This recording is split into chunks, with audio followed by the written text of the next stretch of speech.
Jordan warden یہ ترکی کا بھی کچھ حصہ ہمارا ہے، باقی پورا لبنان اور پورا فلسطین یہ سب اس کے اوپر بنے گا ایک greater Israel. This is there local agenda. اور اس کے لیے ضروری ہے ایک بہت بڑی جنگ، ایسے آسانی سے نہیں ہو جائے گا. بنی اسرائیل، چونکہ یہ لفظ پہلی مرتبہ قرآن مجید میں آ رہا ہے تو یہاں تھوڑی سی وضاحت کرنی ہوگی. ابن جو عربی میں بیٹے کے لیے آتا ہے ابن، اس میں جو شروع کا حمزہ ہے یہ در حقیقت اضافی ہے. اصل لفظ جو ہے بے نون پر مشتمل ہے، اسی لیے اس کی جمع سالم آتی ہے بنون. قرآن مجید میں المال والبنون زینت الحیات الدنیا، تو یہ جو اس کی جمع سالم ہے وہ در حقیقت بنون ہے. اور پھر اس کی حالت نسبی اور حالت جری بنین ہوگا، اور جب یہ مضاف بن جائے گا تو اس کا وہ نون گر جائے گا. تو اے بنی اسرائیل، اے اسرائیل کی اولاد. لفظی ترجمہ ہوگا اے اسرائیل کے بیٹوں، لیکن یہ کہ مراد اولاد ہے. اس میں برسبیل تغلیب اگرچہ خطاب مردوں سے ہو رہا ہے جیسے کہ قرآن مجید میں اکثر و بیشتر ہے، لیکن یہ کہ اس میں خواتین بھی شامل ہیں. تو یا بنی اسرائیل، اے اسرائیل کے بیٹوں. اسرائیل سے مراد کیا ہے؟ اس پر اتفاق ہے، اجماع ہے. حضرت یعقوب کا یہ لقب ہے. البتہ یہ لفظ بنا ہے اسر اور ایل دو سے مل کر. ایل کا لفظ جو ہے وہ عبرانی زبان میں الہ کے لیے ہے. الہ اور ایل ویسے بھی قریب قریب ہیں، اسی لیے تمام فرشتوں کے نام جبرائیل، میکائیل، اسرائیل، یہ تمام الفاظ کے ساتھ جو ایل آتا ہے یہ در حق اسماعیل بھی سما اور ایل. چونکہ حضرت ابراہیم علیہ السلام نے دعا کی تھی پروردگار بیٹا عطا فرما، اس اعتبار سے جب اللہ تعالیٰ نے بیٹا عطا فرمایا تو اسماعیل نام رکھا، یعنی اللہ نے سن لیا. جیسے ہمارے ہاں دیہات میں یہ خاص طور پر جانگلی علاقہ جو کہلاتا ہے، اللہ ڈوایا، اللہ سنیا، یعنی یہ اللہ نے جس کے بارے میں ہماری دعا سنی اور ہماری استدعا کو قبول فرمایا، تو یہ گویا کہ اسماعیل کے معنی یہ ہے. تو اسرائیل جو ہے اسر اور ایل سے مل کر بنا ہے. عبرانی اور عربی زبان کے بارے میں یہ اختلاف ہے. ایک رائے تو یہ ہے کہ ماں بیٹی کا رشتہ ہے، عربی زبان عبرانی سے نکلی ہوئی ہے، لیکن زیادہ اکثر محققین کی رائے یہ ہے کہ یہ دونوں بہنیں ہیں. کوئی اور کامن زبان تھی، سیمیٹک لینگویج ابتدائی، جس سے کہ یہ دونوں زبانیں پھر وجود میں آئی ہیں. گویا کہ ان کے درمیان رشتہ جو ہے وہ بہنیں ہونے کا ہے، ماں اور بیٹی کا نہیں ہے. لیکن ظاہر بات ہے کہ مشابہت اور ان کے اندر جو ہے قرب جو ہے اور مناسبت وہ بہت نمایاں ہے. اسر کے دو ترجمے کیے ہیں. یہودی علماء تو اس پر بہت زیادہ جزم کے ساتھ قائم ہے کہ اسر سے مراد ہے بطل، یعنی رجل عظیم، جواں مرد، بہت باہمت انسان. اس لیے کہ ان کے ہاں یہ عقیدہ ہے اور بڑی تحریف جو ہوئی ہے تورات میں، اس میں ایسی باتیں بھی ہیں. حضرت یعقوب کی جو مدح کی گئی ہے اس میں اس حد تک مبالغہ ہے کہ حضرت یعقوب کی اللہ تعالیٰ کے ساتھ کشتی ہوئی اور اللہ کو پچھاڑ لیا حضرت یعقوب نے. تو معلوم یہ ہوا کہ یہ تو بڑے بہادر اور بہت جری انسان، اس اعتبار سے وہ بطل اور رجل کا ترجمہ کرتے ہیں اسر کا. لیکن یہ کہ صحیح ترجمہ جو ہے وہ اسر کا ہے، بندہ، عبد. اس لیے کہ عربی کا لفظ جو بنا ہے اسیر، اسیری، کوئی کسی کا غلام ہے، اسیر. اسی سے لفظ اسرا بنا ہے. اسرا ہے کنبہ، کنبہ بھی آپس میں جڑا ہوا ہوتا ہے، ان کے بندھن ہوتے ہیں دوستی کے، محبت کے، اخوت کے. تو اسی طریقے سے یہ اسر کا لفظ آتا ہے کسی بندھن کے لیے. اسیر جو ہے پچھلے زمانے میں جبکہ جیلوں کا رواج نہیں تھا، تو اگر کسی شخص کے ذمے کسی کی کوئی رقم ہوتی تھی دینی تو اس شخص کو اس کے حوالے کر دیتے تھے. وہ اس کا ذاتی قیدی ہوتا تھا، ذاتی اسیر، اس کی تحویل میں رہتا تھا. جب تک کہ اس کے اعزاء اقارب آ کر وہ رقم ادا نہ کر دیں وہ شخص اس کی تحویل میں رہتا تھا، وہ اس کا اسیر ہوتا تھا. اس اعتبار سے غلام کے معنی میں یہ لفظ جو ہے مستعمل ہے. تو اسرائیل کا ترجمہ ہوگا عبداللہ. اذان تو میں عرض کر رہا تھا کہ اسرائیل کا ترجمہ ہوا عبداللہ. گویا کہ اب تک ہم نے یا بنی اسرائیل کا ترجمہ کیا اے اللہ کے بندے کی اولاد. مراد ہے حضرت یعقوب علیہ الصلوۃ والسلام. حضرت یعقوب حضرت اسحاق کے بیٹے ہیں.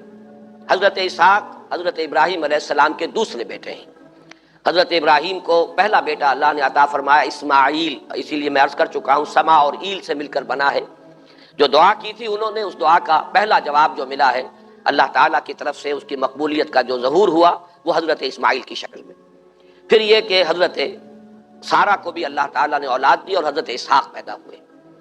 اس وقت یہ جو بشارت دی گئی ہے قرآن مجید میں متعدد مقامات پر آگے چل کر آئے گا کہ حضرت سارہ کے ہاں بھی اولاد ہونے کی جو بشارت حضرت ابراہیم علیہ السلام کو فرشتے دینے آئے تھے، اسی میں یہ بھی تھا کہ نہ صرف یہ کہ تمہیں ایک بیٹا عطا ہوگا بلکہ اس کے بعد پوتا بھی عطا ہوگا. گویا کہ ایک بہت جلیل القدر پوتا. اس اعتبار سے ایک رائے یہ ہے کہ یعقوب عقب سے بنا ہے گویا کہ بشارت میں پہلے ہی سے شامل تھا حضرت یعقوب علیہ السلام کا ذکر بھی، کہ اسحاق کے بعد اسحاق کے ہاں ایک بہت جلیل القدر بیٹے کی ولادت ہوگی اور اس کا نام یعقوب ہوگا، یعنی اسحاق کے بعد آنے والا، بیٹے کے بعد جو پوتا آتا ہے۔ لیکن یہود کی رائے یہ ہے کہ حضرت یعقوب پیدا ہوئے ہیں اپنے بھائی عیسو کے ساتھ، یہ تمام بیٹے ہیں حضرت اسحاق علیہ السلام کے، دو بیٹے پیدا ہوئے بیک وقت، جڑواں بھائی۔ پہلے حضرت عیسو کی ولادت ہوئی ہے، اور تورات کے الفاظ یہ ہے کہ یعقوب اپنے بھائی عیسو کی ایڑیاں پکڑے ہوئے تولد ہوا۔ تو چونکہ حضرت عیسو کے بعد حضرت یعقوب کی ولادت ہوئی ہے، تو گویا کہ اس وجہ سے ان کا نام حضرت اسحاق نے یعقوب رکھ دیا، عقب میں آنے والا، بعد میں آنے والا۔ بہرحال حضرت یعقوب علیہ السلام کے پھر 12 بیٹے ہیں جن کی تفصیل پوری موجود ہے۔ یہ تاریخ جو ہے بڑی ریکارڈڈ ہے، اس لیے کہ بنی اسرائیل کی یہ تاریخ جو ہے books of the old testament میں اس کی پوری تفصیل موجود ہے۔ 4 بیویاں تھیں حضرت یعقوب علیہ السلام کی، جن سے 12 بیٹے ہوئے۔ 3 بیویوں سے 10 بیٹے تھے، اور سب سے چھوٹی بیوی سے 2 بیٹے تھے، حضرت یوسف اور بنیامین، اور ان دونوں سے حضرت یعقوب علیہ السلام کو بڑی محبت تھی۔ حضرت یوسف سے چونکہ یہ تاریخ شروع ہوتی ہے اس اعتبار سے کہ انہیں ان کے بھائیوں نے کنویں میں ڈالا، پھر اللہ تعالیٰ نے وہاں سے ان کے نکلنے کا سامان کیا، پھر مصر پہنچایا، پھر مختلف مراحل سے گزار کر انہیں وہاں ایک بہت اونچی پوزیشن تک پہنچایا۔ تو حضرت یوسف علیہ السلام سے اس اعتبار سے ان کی تاریخ شروع ہوتی ہے۔ 1906 قبل مسیح میں حضرت یوسف علیہ السلام کی پیدائش ہے، جہاں تک صحیح اندازہ کیا جا سکا ہے۔ یوں سمجھیے کہ آج سے تقریباً 4000 سال قبل یہ حضرت یوسف کی پیدائش ہے، اور حضرت یوسف پڑ پوتے ہیں حضرت ابراہیم کے۔ ان میں اگر آپ 200-250 سال کا اور اضافہ کریں تو آج سے کوئی 4,2500 سال قبل کی شخصیت بنتے ہیں حضرت ابراہیم علیہ السلام۔ حضرت یوسف کے زمانے میں پھر جیسے کہ وہ تفصیل سورہ یوسف میں آئے گی، یہ پورا خاندان آ کر کنعان میں تھے، لیکن وہاں سے آ کر مصر میں آباد ہو گئے۔ مصر میں ان کا بڑا اعزاز ہوا، اکرام ہوا۔ اس کے خاص حالات تھے کہ مصر میں اس وقت جو بادشاہت تھی وہ اصل مصر کے لوگوں کی نہیں تھی، بلکہ یہ بھی سیمیٹک لوگ تھے جو جا کر جنہوں نے عراق وغیرہ کے علاقے سے ہی جا کر انہوں نے فتح کیا تھا مصر کو، لہذا انہیں فرعون نہیں کہا گیا قرآن مجید میں، وہ فرائنہ کا خاندان نہیں ہے، بلکہ وہ تاریخ میں ہکسوس کنگز کہلاتے ہیں۔ تاریخ مصر میں وہ 15واں خاندان کہلاتا ہے وہاں کے بادشاہوں کا، 15th ڈائنیسٹی، اور یہ چونکہ لوکل نہیں تھا اس لیے ان کو فرعون نہیں کہا جائے گا، بلکہ یہ ہکسوس کنگز چرواہے بادشاہ تھے کہ جو عرب کے ان علاقوں سے آئے تھے جزیرہ نما سے، اور وہاں سے وہ چرواہے تھے۔ ان کا تو پیشہ ظاہر بات ہے، صحرا میں کیا ہوتا ہے، بھیڑیں بکریاں پالنا، لیکن انہوں نے آ کر مصر کو فتح کیا، وہاں ان کی بادشاہت ہو گئی۔ محسوس ایسا ہوتا ہے کہ ایک سیاسی پہلو موجود تھا۔ وہ جو بادشاہ مصر نے جس طریقے سے اعزاز کیا ہے حضرت یوسف علیہ السلام کا، پھر جو اختیار دیا، جو اقتدار دیا، جو ان کو حیثیت دی، پھر انہیں اجازت دی کہ اپنے پورے خاندان کو بلا لیں، اور پھر مصر کا بہترین جو زرخیز ترین علاقہ تھا وہ انہیں عطا کر دیا کہ یہاں آباد ہو جاؤ۔ جوشن کا علاقہ، یا گوشن بھی کہتے ہیں، جشن بھی کہتے ہیں، یہ جو نائل کا ڈیلٹا ہے، کہ جو جا کر آپ کو معلوم ہے کہ دریا جو ہیں جب بہت سی شاخوں میں تقسیم ہو جاتے ہیں سمندر میں گرنے سے قبل، تو وہ ڈیلٹا جو ہے زرخیز ترین علاقہ ہوتا ہے۔ آرٹیفیشل اریگیشن کے اور نظام تو تھے نہیں، جہاں دریا ہی چھوٹی چھوٹی نہروں کی شکل اختیار کر لے، وہاں گویا کہ وہ فطری طور پر جو ہے بڑے وسیع رقبے کے اندر اریگیشن ہو سکتی ہے۔ تو اس ڈیلٹا کے علاقے میں بہترین علاقہ ان کو دیا گیا، وہاں آباد ہو جاؤ۔ وہاں یہ رہے ہیں گویا کہ پیرزادوں کی حیثیت سے۔ ابھی ان کے پاس کوئی شریعت نہیں، ابھی کوئی کتاب نہیں ملی، ابھی صرف یہ ایک خاندان ہے، حضرت ابراہیم کی نسل کا ایک خاندان، اس لیے کہ حضرت ابراہیم کی نسل میں حضرت اسماعیل کی نسل ہے کہ جو عرب میں آباد ہو چکی ہے، ان کی نسل میں پھر حضرت اسحاق کے بیٹوں میں سے بھی عیسو کی نسل وہ اور جگہ پر آباد ہو چکی ہے۔ اس اعتبار سے یوں نہ سمجھیے کہ نسل ابراہیم صرف ان پر مشتمل ہے۔ اسی طرح بنی قطورہ تیسری جو آپ کی اہلیہ تھیں، ان کی اولاد بھی، تو گویا کہ یہ بہت وسیع حلقہ ہے جو اولاد ابراہیم کا ہے۔ تو اولاد ابراہیم میں سے ایک شاخ ہے جو آ کر، یعنی حضرت یعقوب کے 12 بیٹے اور حضرت یعقوب بھی آ کر یہاں آباد ہو گئے، اور یہاں پھر یہ کچھ عرصے تک تقریباً 100-150 برس تک تو بڑے عیش میں رہے۔ یہ تقریباً یوں سمجھیے کہ 1850 قبل مسیح میں ان کا داخلہ ہوا ہے مصر کے اندر، اور وہاں پر 150 برس جو ہیں انہوں نے بڑے عیش میں گزارے ہیں۔ یہ پیرزادے تھے اس لیے کہ بادشاہ معتقد ہو چکا تھا حضرت یوسف علیہ السلام کا، اگرچہ یہ تو ثابت نہیں ہوتا کہ وہ ایمان لایا ہو حضرت یوسف علیہ السلام پر، اس کا کوئی ثبوت نہیں ہے، لیکن معتقد تھا، اور ان کی نیکی کا، پارسائی کا، شرافت کا، ذہانت کا، صلاحیتوں کا اعتراف پوری قوم کو تھا، جس طریقے سے کہ انہوں نے اس ملک کی جو نیا ہے اس کو جس طرح پار لگایا ہے، وہ شدید ترین قحط کا جو ایک دور آیا اس میں سے، اور جتنا بہترین انتظام کیا، اس کی بنا پر ان کی صلاحیتوں کے سب معترف تھے۔ وہ 130 برس کی عمر میں غالباً ان کا انتقال ہوا ہے، اور 80 برس تک انہوں نے مصر پر، گویا کہ جو سب سے زیادہ با اختیار شخص وہاں تھا بادشاہ کے بعد، بادشاہ اپنی جگہ پر تھا، لیکن یہ کہ جو بادشاہ کے بعد سب سے زیادہ با اختیار شخصیت تھی وہ حضرت یوسف کی تھی 80 برس تک۔ اور اس عرصے میں، اور پھر یہ 150 برس جو میں نے عرض کیا ہے کہ اس میں یہ خوب پھلے پھولے، ان کی اولاد جو ہے وہ کثرت کے ساتھ پھیلی، لیکن اس کے بعد وہاں پھر ایک انقلاب آیا۔ اس انقلاب کو آپ کہیں گے جیسے کہ مختلف ممالک میں آتا ہے، اب سنز آف دی سوائل، جو اس ملک کے رہنے والے تھے، اصل آبادی قبطیوں کی، انہوں نے بغاوت کی اور ہکسوس کنگز کو نکال دیا، وہ خاندان ختم ہو گیا۔ جب وہ چلے گئے تو جو ہکسوس کنگز کے یہ گویا کہ بہت ہی منظور نظر تھے اور یہ مراعات یافتہ طبقہ تھا بنی اسرائیل کا، حضرت یعقوب کی اولاد کا، اب ان پر عتاب شروع ہوا، اب ان کا زوال آیا۔ تو یوں سمجھیے کہ تقریباً 400 برس اس کے بعد ان کے بڑی ہی شدت کے اور بڑی سخت غلامی کے، رفتہ رفتہ اس میں شدت پیدا ہوتی گئی ہے، لیکن یہ ہے کہ یہ 400 برس اس لیے کہ پھر 1300 قبل مسیح میں 550 برس بعد پھر ان کا ایکسوڈس ہوا ہے مصر سے، جب حضرت موسیٰ علیہ السلام کو اللہ تعالیٰ نے مبعوث فرمایا، پھر حضرت موسیٰ علیہ السلام ان کی نجات کا ذریعہ بنے، اور پھر مصر سے لے کر وہ انہیں نکلے ہیں، معجزانہ انداز میں ہی سمندر کو پھاڑ کر ان کے لیے اللہ نے راستہ بنایا ہے، قدم قدم پر معجزوں سے ان کی تائید کی ہے، کھانے پینے کے لیے صحرائے تیہ میں کچھ نہیں تھا تو من و سلوہ دیا ہے، پانی پینے کے لیے نہیں تھا تو ایک ضرب سے چٹان میں سے 12 چشمے جو ہیں اللہ تعالیٰ نے بہا دیے کہ 12 قبیلے ہیں آپس میں لڑے نہ، کہیں پانی پینے پلانے پہ جھگڑا اور کہیں گھوڑا آگے بڑھانے پہ جھگڑا، قبائلی زندگی میں یہ بڑا سینسیٹیو ایشو ہوتا ہے، لہذا قد علم کل اناس مشربہم، ہر قبیلے کے لیے ایک گھاٹ معین ہو گیا، تمہارا چشمہ یہ ہے، تمہارا چشمہ یہ ہے، ایک ضرب سے 12 چشمے پھوٹ گئے۔ پھر انہیں وہاں کوہ طور کے قریب پڑاؤ ڈال کر ان کو وہاں چھوڑ کر حضرت موسیٰ علیہ السلام جو ہے اللہ تعالیٰ کی طلبی پر کوہ طور پر گئے ہیں، وہاں تورات عطا ہوئی ہے۔ تو تورات کے عطا کیے جانے کے بعد اب سمجھیے کہ اب ان کی حیثیت ایک امت کی بن گئی، کتاب پر امت کی تشکیل ہوتی ہے۔ یہ امت مسلمہ قرآن مجید کی بنیاد پر امت ہے، جب یہ کتاب دی گئی ہے اس کی بنیاد پر ایک شریعت دی گئی ہے، کتاب دی گئی ہے، کتاب ہدایت ہے، تو اس نے امت کی شکل اختیار کی۔ یہی وجہ ہے کہ لفظ امت جو ہے قرآن مجید میں صرف مکی صورتوں کے اندر، مدنی صورتوں میں استعمال ہوا ہے۔ کنتم خیر امت اخرجت للناس سورہ آل عمران میں، کذالک جعلناکم امۃ وسطا لتکونوا شہداء علی الناس ویکون الرسول علیکم شہیدا، یہ سورہ بقرہ میں آگے چل کر آ جائے گا۔ تو اصل میں جیسے تشکیل امت جو ہوئی ہے وہ در حقیقت مدنی دور میں آ کر ہوئی ہے جبکہ شریعت عطا کی جا رہی ہے۔ اسی طریقے سے یہ ایک خاندان تھا، حضرت ابراہیم کی نسل کی ایک شاخ، اس نے امت کی حیثیت اختیار کی ہے جبکہ صحرائے تیہ میں جب ان کا قیام تھا اور اس صحرائے سینا میں، اور وہاں پر پھر حضرت موسیٰ علیہ السلام کو تورات دی گئی اور شریعت دی گئی، تب سے یہ امت ہے، اور یہ ہے 1300 قبل مسیح۔ 610 عیسوی میں، اب سمجھیے 1300 وہ جمع کیجئے، 610 یہ جمع کیجئے، 1910 برس بعد پھر حضور صلی اللہ علیہ وسلم پر قرآن مجید کی وحی کا آغاز ہوا، اور 622 میں حضور نے ہجرت فرمائی، اور اس کے بھی کوئی 2 سال یا 1 سال کے بعد جو ہے یہ آیات نازل ہو رہی ہیں جو ہم اس وقت پڑھ رہے ہیں۔ تو یہ سارا جو ہے تاریخی پس منظر ذہن میں رکھیے کہ یہ تقریباً 2000 برس کی تاریخ جو ہے ان کی بحیثیت امت، ویسے تو ان کی تاریخ اگر شروع کریں گے بنی اسرائیل تو حضرت یعقوب سے شروع ہونی چاہیے اور وہ اس سے زیادہ ہو جائے گی طویل، لیکن در حقیقت امت کی حیثیت سے ان کی تاریخ 2000 برس کی شمار ہوگی کہ 1300 قبل مسیح میں جب ہجرت کی ہے حضرت موسیٰ علیہ السلام نے اپنی قوم کو لے کر مصر سے، اور جب صحرائے سینا میں آئے ہیں، سینائی پیننسولا میں، اور پھر کتاب ملی ہے، تورات عطا کی گئی، شریعت عطا کی گئی، تب سے اس کا امت کی حیثیت سے آغاز ہوا۔ ایک بات اور نوٹ کر لیجئے، ان کو امت مسلمہ کیوں نہیں کہا گیا؟ اس کے لیے اس کا ایک سبب ہے۔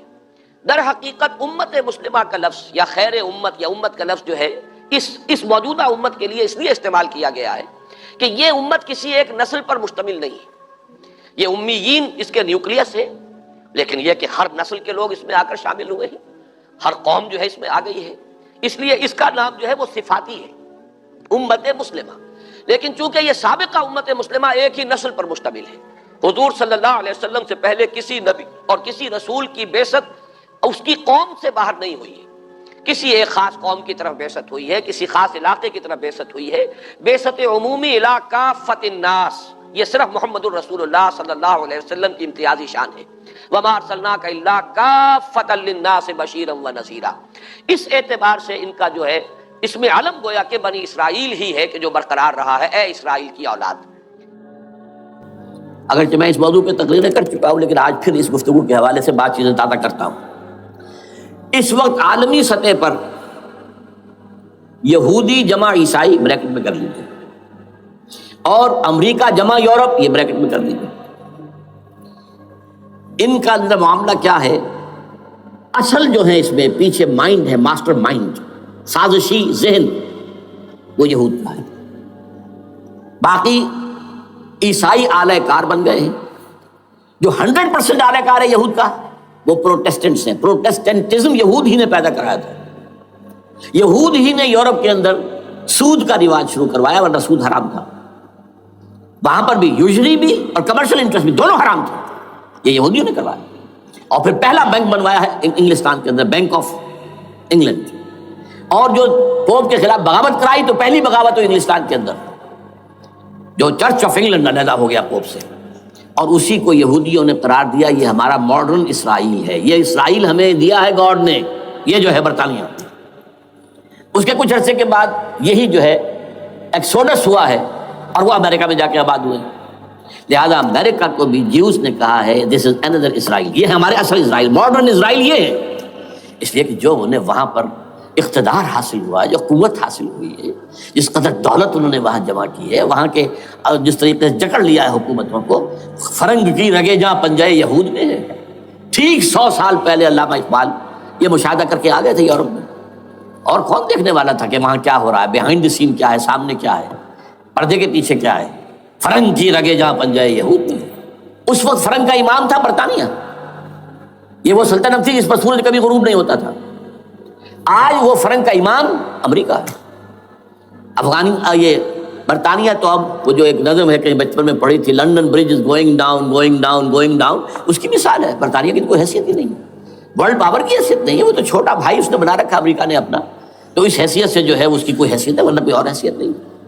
بہرحال ان دونوں میں یہ ہے کہ پیچھے ماسٹر مائنڈ، سازشی ذہن، پلاننگ، سکیم ساری یہودیوں کی، اعلی کار امریکہ سب سے بڑھ کر، اس کے بعد برطانیہ ہے، اور اس میں اصل پروٹیسٹنٹس، ان میں بیپٹسٹ، ان میں اس سے بھی آگے بڑھ کر ایونجلسٹ، جن کو کہتے ہیں بورن اگین کرسچنس، جن کو کہتے ہیں نیو کنزرویٹو کرسچنس، یہ تمام اصطلاحات آپ اخبارات میں پڑھتے ہوں گے، ان کو گروپ کرنے یہ اصل اعلی کار۔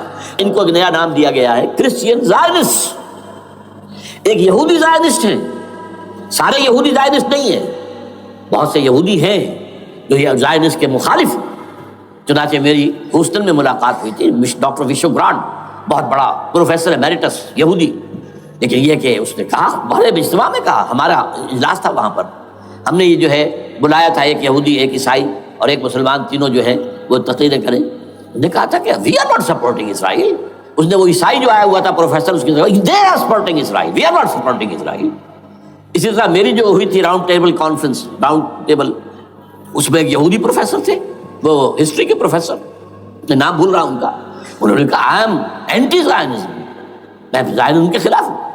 تو زائنزم جو ہے اصل میں ایک سیکولر یہودیوں کی تحریک ہے، اور اس کے سب سے بڑے سپورٹرز کرسچین زائنسٹ وہ امریکہ میں بیٹھے ہوئے۔ تو یہ ہے صورتحال۔ یہ جان لیجئے کیتھولکس جو ہیں یہ اتنے پرو یہودی نہیں ہیں، اب رفتہ رفتہ وہ بھی اس کے اندر آ کر شامل ہو گئے۔ یورپ جو ہے زیادہ Catholics, Roman Catholics, Roman Catholics کا یہ بھی آپ نے جملہ پڑھ سنا ہوگا کہ یہ جو ترکی جو ہے ہمارا ملک، یہ جو کوشش کرتا رہتا ہے گھسنے کی یورپین یونین کے اندر، تو ایک دفعہ جان شراق نے کہا تھا، بڑا پیارا جملہ تھا، Why doesn't Turkey understand that we are a Christian club؟ یہ ہماری جو یونین ہے یورپین، یہ تو کرسچین کلب ہے، وہ مسلمان ہے، وہ کس وجہ سے آنا چاہتا ہے بندہ، کیوں خود داخل ہونا چاہتا ہے؟ Why doesn't Turkey understand that we are a Christian club؟ لیکن یہ ہے رومن کیتھولکس، اور ان کا میں بعد میں آپ کو بتاؤں گا۔ یہی آپ کو معلوم ہے کہ یورپ نے عام طور پر اسرائیل کا اتنا ساتھ نہیں دیا جتنا جو امریکہ دیتا رہا ہے، اور کسی درجے میں ان کے دلوں میں سافٹ کارنر جو ہے عرب فلسطینیوں کے لیے بھی رہا ہے۔ یہ معاملہ ایران کے بارے میں بھی رہا ہے، جس قدر اسٹرانگ ایکشن امریکہ لینا چاہتا ہے، یہ جو ہے اس کے ساتھ نہیں ہے۔ یہ دونوں کا فرق ہے، وہ میں اس کا ایک بنیاد بعد میں بتا دوں گا آپ کو۔ بہرحال ان کا ایک جو ایجنڈا ہے وہ دو، سمجھیے کہ دو اس کے نکات ہیں، دو رسیوں کے مانند یہ آپس میں بٹا ہوا ہے۔ پہلا، عالم اسلام کے مادی اور مالیاتی وسائل خصوصاً تیل پر قبضہ، یہ ان کا دنیاوی اعتبار سے، دولت کے اعتبار سے، وسائل کے اعتبار سے اس وقت کا ایجنڈا ہے۔ ویسے تو اس سے اوپر وہ چاہتے ہیں پوری دنیا پر، وہ تو بات کی بات ہے، لیکن ابھی نہ وہ روس کو چھیڑ رہے ہیں نہ چین کو چھیڑ رہے ہیں۔ چین تو ان کا سب سے بڑا جو ہے بزنس پارٹنر ہے، سب سے بڑا، اور چین کو رفتہ رفتہ وہ اپنی لائن پر لا رہے ہیں۔ اب تو صرف یہ کہ وہ ایک پارٹی گورنمنٹ وہاں رہ گئی ہے جو کہ کمیونزم کے دور کی یادگار ہے، باقی ان کی جو اکانومی ہے وہ تو آ چکی ہے اسی رخ کے اوپر جو یورپ کی ہے، مغرب کی ہے۔ نمبر 2 ایجنڈا کیا ہے؟ دنیا میں کہیں بھی اسلام کے بحیثیت ایک نظام زندگی ظاہر ہونے کا کوئی موقع نہیں دینا۔ We have to nip the evil in the bud at any cost۔ یہ ان کے ایجنڈے کا دوسرا بڑا حصہ۔ یہ 2 ہے انٹرٹوائنڈ، جیسے آپ لڑیوں کو بٹ دے کر رسی بناتے ہیں، ایسے یہ 2 لڑیے ہیں۔ اسلام کا پولیٹیکل سوشو اکنامک سسٹم کہیں نہ آ جائے دنیا میں، ہو نہ جائے آشکارا شر پیغمبر کہیں، یہ ابلیس نے کنکلوڈ کیا ہے۔ وہ جو ابلیس کی مجلس شورا ہے، ہو نہ جائے آشکارا شر پیغمبر، کہیں ایسا نہ ہو کہ پیغمبر کی شریعت دنیا کے سامنے آ جائے، پیغمبر کا نظام آ جائے۔ الحذر، آئین پیغمبر سے 100 بار الحذر، حافظ ناموس زن، مرد آزما مرد آفری، یہ معاشرتی نظام ہو گیا۔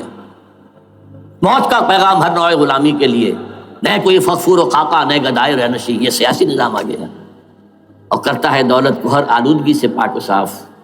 منعموں کو مال و دولت کا بناتا ہے امین، تم دولت کے امین و مالک نہیں ہو۔ اور اس سے بڑھ کر اور کیا فکر و عمل کا انقلاب، بادشاہوں کی نہیں اللہ کی ہے یہ زمین، ان الارض للہ۔ یہ نظام کہیں نہ آ جائے دنیا، یہ ہے جس پہ کہ وہ خطرہ محسوس کر رہا تھا۔ اور اس کے بعد یہ کہتے ہیں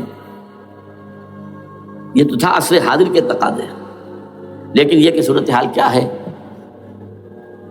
ہو نہ جائے آشکارا شرع پیغمبر کہیں، ہے یہی، یہ معاملہ اس طرح رکھو کہ خود مومن ہے محروم یقین۔ یہ غنیمت ہے کہ خود مومن ہے محروم یقین۔ ہمیں اگر کوئی سہارا ملتا ہے تو اس سے کہ مومنوں کو بھی، نام نہاد مسلمانوں کو بھی اپنے اس نظام پر یقین نہیں۔ وہ نماز پر یقین رکھتے ہیں، روزے پر رکھتے ہیں، زکوٰۃ کو بھی دو بھی اللہ تعالیٰ جس کو توفیق دیتا ہے، حج کرتے ہیں، عمرے کرتے ہیں، یہ ہے سب، لیکن یہ کہ یہ غنیمت ہے، چشم عالم سے رہے یہ پوشیدہ یہ آئین تو خوب۔ وہ ابلیس کہتا ہے کہ یہ آئین چشم عالم سے پوشیدہ رہنا چاہیے، یہ غنیمت ہے کہ خود مومن ہے محروم یقین۔ ہمارے لیے جو ہے اگر کوئی سانس لینے کی جگہ ہے تو وہ یہ ہے، حوصلہ افزائی اگر ہے تو اس میں ہے کہ خود مومن محروم یقین ہے، اس کے سامنے وہ راستہ ہے ہی نہیں۔ اب لیجئے یہودیوں کے ایجنڈے کو میں تجزیہ کر رہا ہوں۔ سب سے پہلے world bank, IMF، globalisation, TRIPS, ان تمام ہتھ کنڈوں کے ذریعے عالمی مالیاتی استعمار، جو بظاہر امریکہ کا ہوگا حقیقتاً یہود کا ہوگا۔ یہودیوں کے نزدیک پوری نوع انسانی حیوانوں کے مانند ہے۔ They are not human beings, they are goyams, they are Gentiles۔ یہ انسانی شکل میں حیوان ہے، اور جیسے حیوانوں کو ایکسپلائٹ کرنا، استعمال کرنا انسانوں کا حق ہے۔ گھوڑے کو آپ باندھتے رہے ہیں نا ٹانگے کے آگے، اور بیلوں سے آپ ہل جتواتے رہے ہیں، تو جیسے یہ حق ہے ایسے ہمارا حق ہے پوری دنیا کے جو ہے وسائل ان کو کھینچے۔ ہاں جیسے گھوڑے اور بیل کو بھی کچھ نہ کچھ دانا تو ڈالنا پڑتا ہے، چارہ تو دینا پڑتا ہے، تو ان کو بھی کچھ دو۔ یہ پوری نوع انسانی ورکرز بن کر رہ جائے، حیوان بن جائیں، بالکل شہوت کے غلام بنا دو انہیں، اخلاقی اقدار کا بیڑا غرق کر دو، خاندانی نظام کو تہوبارہ کر دو۔ یہ باقاعدہ جو protocols of the elders of the Zion تھے ان سب میں موجود ہے لکھا ہوا، جو 1897 میں انہوں نے پاس کیا اپنا پروگرام بیسل میں، سوئٹزرلینڈ کا ایک شہر ہے۔ Protocols of the elders of the Zion, ان کو حیوان بنا دو، بس حیوانوں سے کام لیتے رہو۔ ہاں ان کی کمائی کا کچھ حصہ ان کے لیے چھوڑ دو، وہ بھی زندہ رہیں، وہ بھی آخر کام کیسے کریں گے، اور اصل جو ہے ملائی کھینچ دو اپنے اس نظام کے ذریعے سے۔ World bank, IMF، stock exchange, TRIPS, globalisation, اس کے ذریعے سے عالمی مالیاتی استعمار۔ نمبر 2 ایک ہے ان کا ایجنڈا، یہ تو عالمی ہے۔ دوسرا ایجنڈا کیا ہے؟ وہ لوکل ہے۔ وہ کیا ہے؟ گریٹر اسرائیل کا قیام، جس میں مصر کا سارا زرخیز علاقہ شامل ہوگا، جو ڈیلٹا کا علاقہ کہلاتا ہے اس کا، جہاں کے اس وقت کے بادشاہ نے، حضرت یوسف علیہ السلام کے زمانے کے بادشاہ نے، وہ فرعونہ کے خاندان میں سے نہیں تھا، وہ عرب تھا، عربوں ہی سے کسی وقت کوئی قوم آئی تھی جو کہ مصر پر قابض ہو گئی تھی، اس نے حضرت یوسف کے خاندان کو لا کے وہاں آباد کیا، بہترین جشن کا علاقہ کہلاتا ہے، بہترین، وہ کہتے ہیں ہمارا ہے، ہم رہے وہاں پر کئی سو برس تک رہے، عراق ہمارا ہے، وہاں ہمیں قید میں رکھا گیا، نبوکدنضر لے گیا تھا، عرب کا شمالی حصہ جو ہمارا ہے، وہاں خیبر میں یہودی قلعے تھے، اور وہاں مدینے کے اندر جو ہے 3 قبیلے یہودی تھے جنہیں محمد نے صلی اللہ علیہ وسلم نے وہاں سے نکال باہر کیا تھا۔ یہ جارڈن یہ ترکی کا بھی کچھ حصہ ہمارا ہے، باقی پورا لبنان اور پورا فلسطین یہ سب اس کے اوپر بنے گا ایک greater Israel, this is there local agenda, اور اس کے لیے ضروری ہے ایک بہت بڑی جنگ، ایسے آسانی سے نہیں ہو جائے گا، آرمگیڈون جس کو حضور نے فرمایا الملحمۃ العظمی، الملحمۃ الکبریٰ، بہت بڑی جنگ جس کی خوفناکی اور تباہ ناکی کا اندازہ اس سے کیجئے، حضور فرماتے ہیں کہ اگر ایک باپ کے 100 بیٹے یا ایک دادا کے 100 پوتے ہوں گے تو ان میں سے 99 ختم ہو جائیں گے، ایک بچے گا، اور ایک جگہ فرماتے ہیں اتنی اموات ہوں گی، اتنی لاشیں ہوں گی کہ ایک نفاست پسند پرندہ جو ہے، جو گندگی پہ نہیں اترنا چاہتا، ایک تو ہے یہ کوے، چیلیں، گدھ، وہ تو گندگی ہی کی تلاش میں ہے مردار کھانے کے لیے، وہ تو لاشوں کو نوچ رہے ہوں گے، وہ پرندہ جو ہے نفاست پسند پرندہ، وہ نہیں اتر سکے گا، اڑتا اڑتا چلا جائے گا، لیکن لاشوں کا سلسلہ ختم نہیں ہوگا، یہاں تک کہ تھک ہار کر لاشوں پر گر جائے گا، یہ دور نہیں ہے، اس لیے کہ اس پر متفق ہیں یہودی بھی اور عیسائی، پروٹسٹنٹس عیسائی اس کے اوپر پوری طرح متفق ہیں۔ آرمگیڈون جسے آپ 3rd ورلڈ وار کہہ لیں، الملحمۃ العظمی کہہ لیں، الملحمۃ الکبریٰ کہہ لیں، حضور کے الفاظ میں یہ آئے گی، اس کے نتیجے میں گریٹر اسرائیل بنے گا۔ نمبر 3 پھر بنے گا 3rd ٹیمپل، جو ٹائٹس نے گرا دیا تھا 70 میں، سن 70 عیسوی، جسے گرے ہوئے کتنا عرصہ ہو گیا، 2008، اندازہ کر لیجئے 1800 کتنے برس ہو چکے، وہ دوبارہ بنائیں گے 3rd ٹیمپل، اور اس کے لیے مسجد اقصیٰ کو گرائیں گے، اور ڈوم آف دی راک، قبۃ الصخرہ، وہاں لا کر پھر اس میں کنگ ڈیونز تھرون لا کے رکھا جائے گا۔ یہ بھی میرے علم میں پہلی مرتبہ اسی ٹرمپٹ کے اشارے سے آیا، وہ کیا ہے؟ حضرت داؤد کا، آج سے کتنے 1000 سال پہلے کی بات ہے، اندازہ کیجیے، 1000 قبل مسیح، اور یہ اب 2000 ہو گیا عیسوی، 3000 برس تو ہو گئے۔ وہ کیا تھا؟ ایک پتھر تھا جس پر بٹھا کر حضرت داؤد کی تاج پوشی کی گئی تھی، پھر اسی پر حضرت سلیمان کی تاج پوشی ہوئی، پھر اسی پر ان کے بادشاہ آتے رہے، تاج پوشی ہوتی رہی۔ ٹائٹس نے جب گرایا ہے سن 70 عیسوی میں، یروشلم کو برباد کیا، 1,33,000 یہودی ایک دن میں قتل کیے، ایک دن میں، باقی نکال دیا، بھاگ جاؤ یہاں سے۔ اس کو کہتے ہیں diaspora, that started in 70 AD، یہ منتشر ہو گئے، جس کا جہاز سنگھ سمایا چلا گیا، یورپ میں چلے گئے، شمالی افریقہ میں، مسلمان ملکوں میں، انڈیا میں آ گئے، ایران میں آ گئے، سب جگہ وہاں سے نکال دیے گئے، ڈائسپورا۔ بہرحال وہاں سے وہ ٹائٹس وہ پتھر لے گیا، وہ روم میں لے گیا، روم سے کسی طرح وہ آئرلینڈ پہنچ گیا۔ آئرلینڈ پیور کیتھولک ملک ہے، آپ کو معلوم ہوگا، اور وہاں پر پروٹیسٹنٹس کی اور کیتھولکس کی جنگیں ہوتی رہتی ہیں، کبھی بھی شیعہ سنی مسلمانوں کی اس طور سے خانہ جنگی نہیں ہوئی ہے جیسے کہ وہاں ان دو عیسائیوں میں، کیتھولکس اور پروٹیسٹنٹس میں ہوتی ہے۔ وہ رومن کیتھولک ملک ہے بیچ میں، وہاں سے وہ انگلینڈ میں آیا، انگلینڈ میں جب آ گیا، بلکہ وہاں سے اسکاٹ لینڈ سے انگلینڈ میں پھر اس کو ایک کرسی کے اندر اس کی سیٹ کی حیثیت سے بنا کر ایک تھرون کی شکل دے دی گئی، اور وہ جو ویسٹ منسٹر ایبے ہے، برطانیہ کے پارلیمنٹ کے ساتھ جو چرچ ہے، ویسٹ منسٹر ایبے، وہاں اس کو لا کے رکھ دیا گیا۔ اس وقت سے برطانیہ کے بادشاہوں اور ملکاؤں کی تاج پوشی وہاں ہوتی ہے۔ تو ایک یہ ہے کہ پھر اس کو لا کر وہاں رکھیں گے۔ اب یہاں سے اختلاف ہے، یہ نوٹ کر لیجیے، یہاں تک عیسائیوں کا، یہودیوں کا ایجنڈا ایک، یہاں اختلاف ہے۔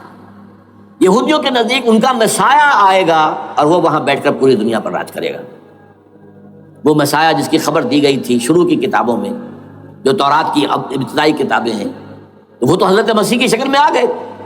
دی پروفیسی واز فلفلڈ۔ یہودیوں نے نہیں مانا، انہیں تو قرار دیا جادوگر ہے، کافر ہے، مرتد ہے، ولد الزنا ہے، اور اپنے بس پڑتے سوری پر چڑھا دیا. تو دوسری بات ہے اللہ نے کیا کیا وہ ایک علیحدہ مسئلہ ہے. چنانچہ یہ کہ دی سچویشن از ویکنٹ، وہ مسیحا کی جگہ ابھی باقی ہے ان کی، and they are waiting for ہم. تو وہ آئے گا اور وہ یہاں اس تخت داؤد پر بیٹھ کر پوری دنیا پر حکومت کرے گا. عیسائیوں کا کہنا کیا ہے کہ در حقیقت حضرت مسیح نازل ہوں گے، سیکنڈ کمنگ آف جیسس، جس کو ہم بھی مانتے ہیں. اگرچہ ہوگا کیسے، حالات و واقعات کا کیا ہمارے نزدیک رنگ ہے وہ کچھ مختلف ہے، وہ میں اس کو بیان نہیں کر سکتا. حضرت مسیح علیہ السلام پھر اس تخت پر بیٹھیں گے ان کے عیسائیوں کے مطابق. چنانچہ پوپ جو مر گیا ہے پال سیکنڈ، اس کو یہ ٹرمپٹ والے کہتے ہیں شیطان، اور ان کا کہنا یہ ہے کہ اس شیطان نے the old ancient Roman holy Roman empire کو ریوائیو کیا ہے یونائٹڈ یورپ بنا کر. اور ان کا مقصد کیا ہے کہ یہ فلسطین میں ایک رومن کیتھولک حکومت قائم کرنا چاہتے ہیں. یہودی اپنی حکومت چاہتے ہیں جو ہے، اور وہ اپنی حکومت چاہتے ہیں. یہ ان کا کہنا ہے. یہ میں نہیں جانتا کہ اس میں کس حد تک ان ایک دوسرے پر الزام درست ہے. لیکن جیسے کہ آپ کو معلوم ہے کہ انڈونیشیا کے اندر بھی ہوا تھا، ایک جزیرے کو تقسیم کر دیا، ایک حصہ جو ہے اس کا وہ رومن کیتھولک ریاست بن گیا. شاید نائجیریا میں بھی اس طرح کا معاملہ ہوا ہے تھوڑے علاقے کے اندر وغیرہ وغیرہ. تو یہ ہے. لیکن بہرحال یہ ان کا. عیسائیوں کا معاملہ کیا ہے؟ میں نے جیسا کہ بتایا کہ یہ تو اس ایجنڈے کے اندر متفق ہے، اور عیسائی بھی ورلڈ ڈومینیشن، مالیاتی جو ہے استعمار، اس کے لیے کوشاں ہیں. لیکن ان کے نزدیک حضرت عیسیٰ ابن مریم آئیں گے علیہ الصلوۃ والسلام، اور وہ حکومت کریں گے. اس پورے ڈرامے کا اسکرپٹ پورا یہودیوں کا لکھا ہوا ہے، اور انہی کی سازش اس پورے ڈرامے کے پیچھے ہے. البتہ بظاہر اس ڈرامے کا بڑا کیریکٹر جس سے آپ ہیرو کہیں وہ امریکہ ہے، اور اس کے تابع یورپ بھی ہے. یہ ہے عالمی سطح پر معاملہ اس وقت. ویسے میری 2 کتابیں جو ہیں اس پر کتابچے ہیں. 4 سال پہلے میں نے اسی مقام پر 2 تقریریں کی تھی. ایک موجودہ عالمی حالات اور اسلام کا مستقبل. وہ دوسرا حصہ جو میں اس وقت نہیں چھیڑ رہا، ہوگا کیا اصل میں، جس میں یہ ہے کہ کہیں اسلامی ریاست قائم ہو، خلافت کا نظام قائم ہوگا کہاں ہوگا یہ میں بحث نہیں کر رہا. حضرت مہدی کا ظہور ہوگا، وہ آئیں گے عرب کے اندر. پھر یہ ہے کہ وہ جو گریٹر اسرائیل کے خلاف جہاد ہوگا، اور اللہ کرے گا کہ رفتہ رفتہ یہ ممالک جو ان سے لے لیے جائیں گے، یہاں تک کہ بالآخر ایک یہودی اعلان کر دے گا میں ہوں مسیح، جس کو کہ عیسائی بھی کہتے ہیں اینٹی کرائسٹ، اور یہ کہتے ہیں یہ بیپٹسٹ بھی کہ اینٹی کرائسٹ جو ہے وہ یہودی ہوگا. جبکہ کچھ عرصے پہلے بہت بڑا پروپیگنڈا ہوا تھا کہ اینٹی کرائسٹ جو ہے، دجال جو ہے وہ تو مسلمان ہوگا نہیں، لیکن وہ کہتے ہیں کہ ہوگا یہودی ہوگا. اور پھر اس یہودی کو قتل کریں گے حضرت مسیح، دی ریئل مسیح، اصل مسیح جو اٹھا لیے گئے درمیان میں، وہ آئیں گے، اور ان کے ہاتھوں دجال بھی قتل ہوگا، اور پھر مسلمانوں کے ہاتھوں ایک ایک یہودی ختم ہوگا. پھر ایک عالمی اسلامی ریاست قائم ہوگی حضرت مسیح کے ہاتھوں، اور وہاں پر حضرت مسیح ایک حدیث میں آتا ہے 40 برس تک پوری دنیا پر حکومت کرے. بہرحال یہ دوسرا پکچر ہے جو ہمارے سامنے، میں اس وقت کی تفصیل میں نہیں جا رہا. جو ان کے سامنے پکچر ہے وہ میں نے آپ کو بیان کر دیا. اب اس میں تجزیہ کیجئے افغانستان پر حملے کا اصل سبب جو میں نے 2 بتایا نا، 2 لڑیاں ہیں ان کے ایجنڈے کی. ایک اسلام کہیں ظاہر نہ ہو جائے، اسلام کا نظام ظاہر نہ ہو جائے، اور ایک مسلمانوں کے مالیاتی خاص طور پر تیل کے وسائل پر قبضہ. اب افغانستان میں کیا ہوا ہے، یہ سارا معاملہ تھا اسلام کا راستہ روکنے کے لیے، کہ یہاں تو اسلام ایک شکل دکھا رہا ہے اپنی، اور اگر انہیں موقع مل گیا تو یہ تو ایک ایسی ویلفیئر اسٹیٹ قائم کر دیں گے. زکوٰۃ کا نظام قائم ہو جائے گا تو اعلیٰ ترین ویلفیئر اسٹیٹ قائم ہو جائے گی. اور اگر یہاں پر جو ہے یہ ساری سزائیں نافذ ہو گئی، معاشرہ کرائم فری ہو جائے گا، لوگوں میں محبت ہوگی، مساوات ہوگی، اور یہ کہ عام لوگوں کے لیے ویلفیئر ہوگا. اور یہ سامنے نظام آ گیا تو پھر ہمارا یہ نظام کیپٹلزم یہ کہاں رہے گا؟ اس کو تو منہ چھپانے کی جگہ نہیں ملے گی. لہذا افغانستان پر حملے کا اصل موٹیو یہ ہے. البتہ یہ ساتھ ہی یہ بھی تھا کہ افغانستان کے راستے سے سینٹرل ایشین سٹیٹس جو ہیں ان سے پائپ لائنیں لا کر، اور وہ پھر کہیں گوادر کے آس پاس سمندر تک لائے جائے، تاکہ ہم وہاں کے جو ہے ڈرین کر سکیں جو تیل اور گیس کے ذخائر ہیں سینٹرل ایشین سٹیٹس کے اندر جو مسلمان سٹیٹس ہیں. تو اس کے لیے راستہ جو ہے وہ لینا چاہتے تھے افغانستان سے. اب وہ جہاں تک افغانستان کا تعلق ہو تو ان کے قبضے میں ہے، جب چاہیں کر لیں. اب پاکستان کا معاملہ جو تھا وہ جیسا کہ میں نے کہا کہ اس کا راستہ وہ رک گیا، جبکہ انہیں واپس جانا پڑ گیا. لیکن انہوں نے افغانستان میں کوشش کی طالبان کے زمانے میں. یونیکول جو ہے ان کی سب سے بڑی جو ہے کمپنی ہے، اس نے مذاکرات کیے، وہ دیکھ کر حیران رہ گئے کہ یہ ان پڑھ، یہ ملے ملاٹے جو ہیں یہ تو بڑے ٹف بارگینر ہیں. اس طریقے سے پاؤں جما کر طالبان نے جو ان کے ساتھ مذاکرات کیے ہیں اور ان سے اپنی شرطیں پیش کی ہیں کہ وہ گھبرا کر بھاگ گئے. یہ صورتحال بھی تھی افغانستان پر قبضہ کرنے میں، لیکن یہ ہے کہ اصل کیا تھا کہ وہ اسلام کی کوئی شکل دنیا کے سامنے نہ آنے پائے، جو ان کا میجر ہے. اسی لیے پورا عالم کفر جمع ہے، امریکہ، یورپ، روس، چین، سب جمع ہے. بھارت تو ہے ہی ہے، یہ سب جمع ہے.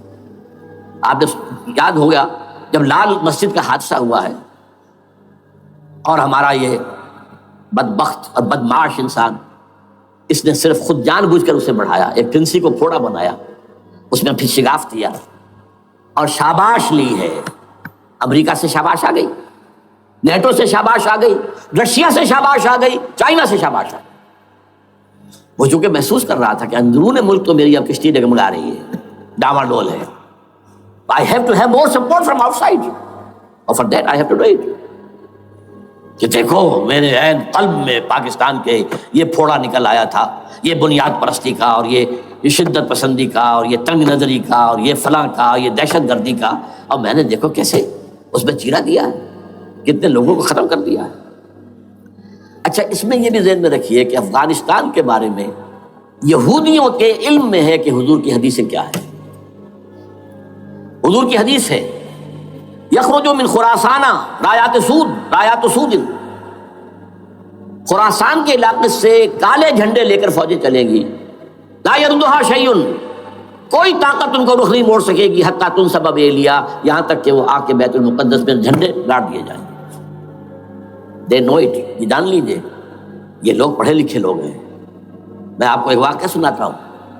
جب 1967 میں یہودیوں کو فتح ہوئی بہت بڑی، اور پورا یروشلم اب ان کے قبضے میں آ گیا، ایسٹ یروشلم جو کہ ابھی جارڈن کے قبضے میں تھا. تو جب موشے دایان تھا وہ کانا، وہ داخل ہوا فاتح کی حیثیت سے، تو اس کے ساتھ ایک ربائی تھا بہت بڑا، چیف ربائی یہودیوں کا بہت بڑا عالم، اور وہ رو پڑا. تھا تو فتح کا وقت، خوشی کا، رویا. So this is the beginning of the end, یہ الفاظ آئے اخبارات کے اندر، گویا کہ اب یہ آخری ڈرامہ جو ہے شروع ہو گیا ہے. وہ آخری ڈرامہ انہیں معلوم ہے ان کی تباہی پر ختم ہونا ہے. اس میں حضرت مسیح کے نزول کے بعد یہ ٹرمپٹ والا بھی لکھتا ہے کہ 80% یہودی قتل ہو جائیں گے، اور میں سمجھتا ہوں کہ 20% اگر صحیح ہے اس کی بات تو وہ ہوں گے جو اب حضرت مسیح پر ایمان لے آئیں گے. باقی 80% اپنے اس کفر پر اڑے رہیں گے اور قتل ہوں گے. اسی طرح حضور کی ایک حدیث ہے کہ جب یہودیوں کا قتل عام ہو رہا ہوگا، اگر مسلمان قتل کریں گے تو اگر کسی درخت کے پیچھے یہودی چھپا ہوگا تو درخت پکارے گا، اے مسلمان، یا عبداللہ آؤ ادھر، یہ میرے پیچھے یہودی چھپا ہوا، قتل کرو اسے. کسی پتھر کے پیچھے چھپے گا تو پتھر بولے گا، سوائے ایک درخت غرقد کے، کہ غرقد یہودیوں کا درخت ہے، وہ پناہ دے گا. اور آج اسرائیل میں سب سے بڑی پلانٹیشن غرقد کی ہے. They know it. اسی لیے افغانستان، خراسان، یہ افغانستان کا ہارٹ ہے افغانستان. اور یہ بھی جان لیجئے ہمارا جو مالاکنڈ سے اوپر کا علاقہ ہے یہ بھی خراسان کا حصہ ہے، اولڈ خراسان، جیسے گریٹر خراسان کہا جاتا ہے ہسٹری میں. ایک میں نے ایرانی سے پوچھا تھا اس کے بارے میں، تو اس نے کہا خراسان ہمارا ایک صوبہ ہے. میں نے کہا وہ تو مجھے معلوم ہے، جس کا دارالخلافہ مشہد ہے اور یہ ان کا مقدس شہر ہے، وہ تو اسے مکے کی طرح سمجھتے ہیں. بہرحال میں نے کہا میں پوچھ رہا ہوں پرانا خراسان بزرگ. تو خراسان بزرگ کا انہوں نے بتایا پورا افغانستان اس میں شامل، اور پھر یہ اسٹیٹس جو ہیں سینٹرل ایشین اسٹیٹس، اور ایران کا ایک حصہ اور پاکستان کا ایک حصہ، یہ جو مالاکنڈ کہلاتا ہے. اور یہ بڑی معنی خیز بات ہے کہ وہیں مالاکنڈ سے تحریک چلی ہے، جو اصل تحریک ہے طالبان پاکستان، وہ سوات سے چلی ہے. بہرحال اس وجہ سے، اس پہلو سے یہ جو ہے افغانستان پر حملے کا سب سے بڑا سبب وہ تھا.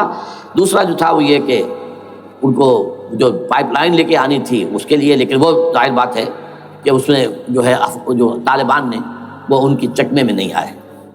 اس پر ایک کتاب ہے کہ جو انگریزی میں ہے عابد اللہ جان کی، Afghanistan the genesis of the last crusade. Afghanistan سے آخری صلیبی جنگ کا سلسلہ شروع ہو رہا ہے. بہت جو ہے چشم کشا ہے، معلومات افزا ہے، انگریزی میں ہے. اچھا، عراق میں معاملہ برعکس تھا.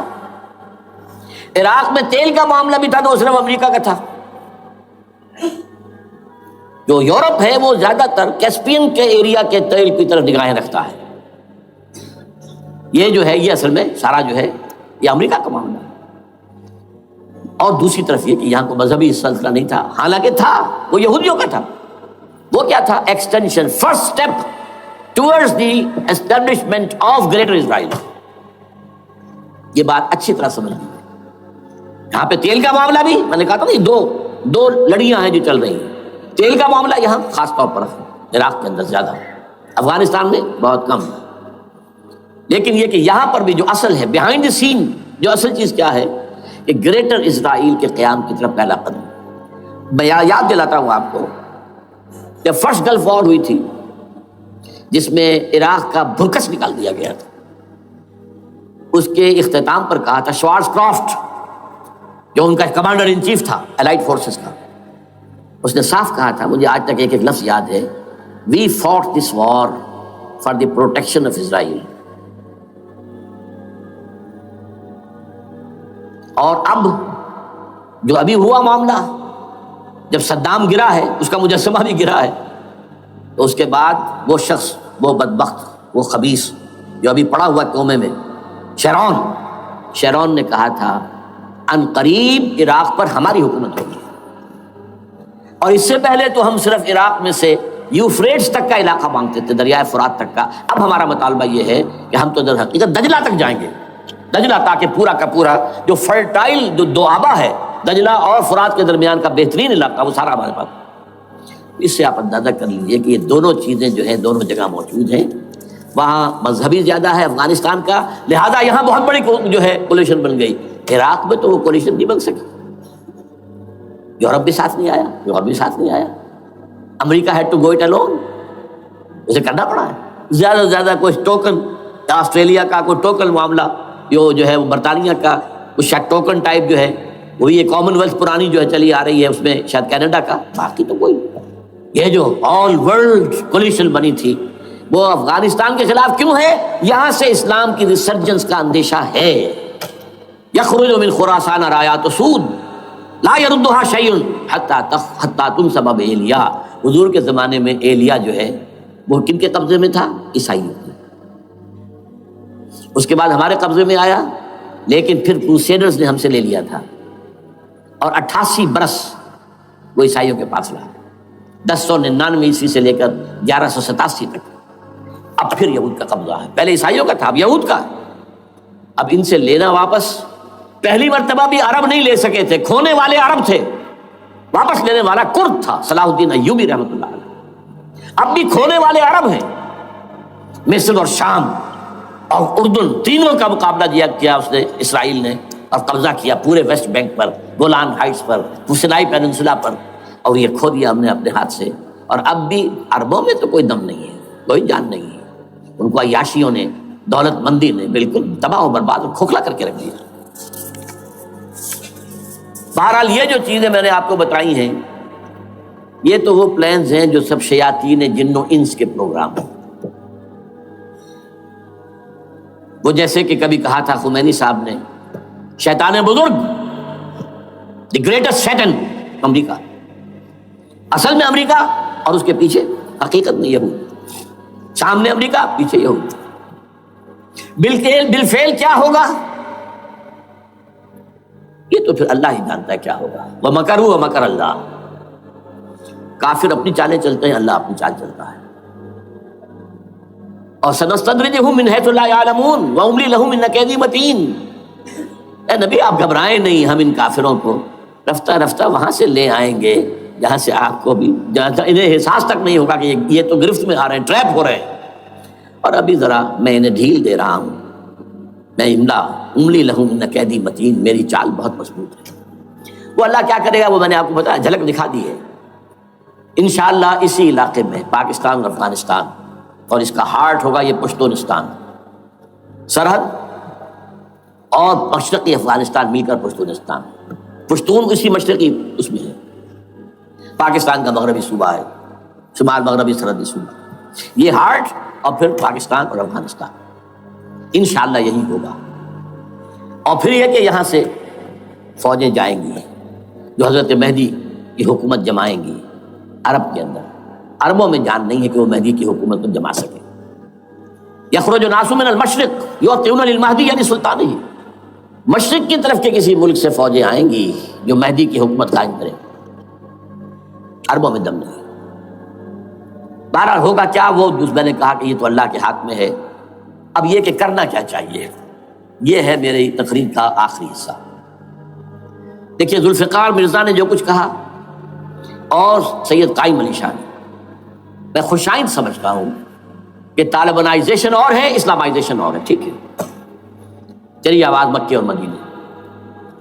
طالبانائزیشن کے اندر کچھ بغیر تعلیم یافتہ، کچھ جذباتی، اس طرح کے لوگ بھی ہیں جن میں انتہا پسندی بھی ہے، جیسے کہ میں پہلے بیان کر چکا. افغانستان میں ہوا ہے، افغانستان کے اندر بھی رفتہ رفتہ وہ اپنی چیزوں سے نکل رہے تھے، نکل جاتے ہیں، لیکن موقع نہیں دیا گیا. نبتی ایول ان دی بٹ ختم کر دیا گیا. اسی طرح ہمارے سرحدی صوبے میں جیسا کہ میں بتایا 3 قوتیں برسرکار ہیں. ہو از ہو نوز اٹ، کون کیا ہے. لیکن بہرحال یہ کہ پہلی بات یہ، اسلام اور پاکستان لازم و ملزوم ہیں.